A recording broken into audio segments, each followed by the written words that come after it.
అనగనగా ఒక ఆకర్షణీయమైన అడవి ఉండేది. ఇది సాధారణ అడవి కాదు, ఇది ఎక్కడా కనిపించని రంగులతో మెరిసేది. చెట్లు గాలిలో రహస్యాలను గుసగుసలాడేవి. పుష్పాలు సున్నితమైన జోలపాటలు పాడేవి. మరియు మినుగురులు రాత్రిలో చిన్న దీపాల్లా నృత్యం చేసేవి. ఒక సాయంత్రం వీరు అనే ఒక చిన్న నక్క అడవిలో ఆడుకుంటూ ఉన్నాడు. అతని లేత నారింజ రంగు జుట్టు చంద్రకాంతిలో మెరిసిపోయింది. అతనికి సాహసాలంటే ఎంతో ఇష్టం. కానీ ఈ రాత్రి ప్రత్యేకమైనది. ఆకాశంలో ఎత్తుగా ఒక నక్షత్రం మెరిసింది. ఆపై ఆకాశం నుండి కింద పడి అడవిలోకి అదృశ్యమైంది. వీరు ఆశ్చర్యంతో "ఓ నో" అన్నాడు. ఒక నక్షత్రం పడిపోయింది. నేను దానిని కనుగొని ఆకాశానికి తిరిగి వెళ్ళేలా సహాయం చేయాలి అన్నాడు. అని ఒక దృఢ సంకల్పంతో వీరు నక్షత్ర జాడను కనుగొనడానికి బయలుదేరాడు. అడవిలోకి లోతుగా ప్రయాణిస్తూ ఉండగా అతను తన స్నేహితులను కలుసుకున్నాడు. గురు అనే తెలివైన గుడ్లగూబ, చింటూ అనే ఆడుకునే ముసలి, మరియు మీరా అనే సున్నితమైన ఒక జింక. వీరు స్నేహితులు.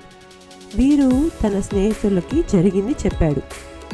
ఒక నక్షత్రం పడిపోయిందా అని గురు అన్నాడు. ఇది చాలా అరుదైన మరియు మాయాజాల సంఘటన. మనం దాన్ని త్వరగా కనుగొనాలి అని అన్నాడు. వీరు మరియు స్నేహితులు కలిసి మెరిసే సెలయేళ్ల గుండా మెలితిప్పిన తీగలతో చేసిన వంతెనలపై ప్రయాణించారు.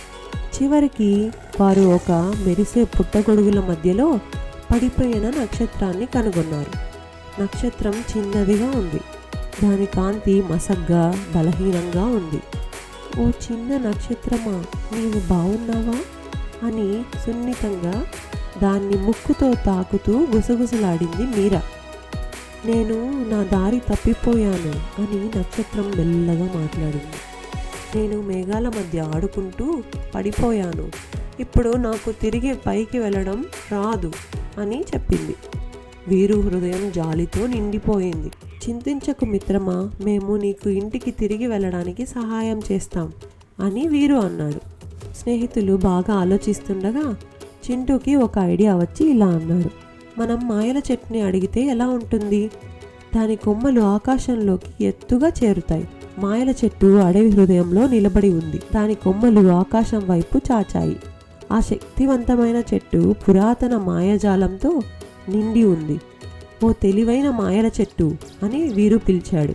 "మా నక్షత్ర స్నేహితుడు తిరిగి ఇంటికి వెళ్ళడానికి నీవు సహాయం చేయగలవా?" అని అడిగాడు.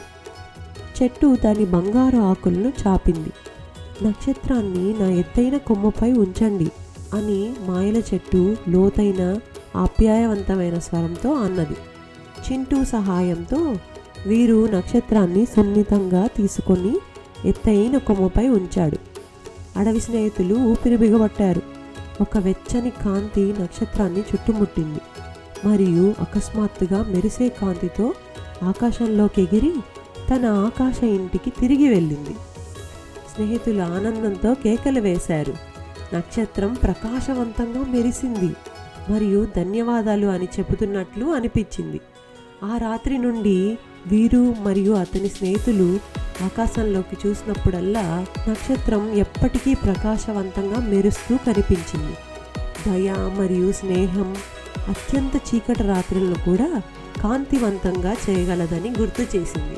అలా ఆకర్షణీయమైన అడవి ఒక అద్భుత స్థలంగా మిగిలిపోయింది. ఇలాగ మరిన్ని కథలు వినడం కోసం స్టోరీ బీ ఛానల్ని సబ్స్క్రైబ్ చేసుకోండి. అలాగే మీ ఫ్రెండ్స్ అందరితో ఈ స్టోరీస్ అన్నీ షేర్ చేసుకోండి. మీకు ఎలాంటి స్టోరీస్ వినాలనుందో కమెంట్ చేయండి. Thank you.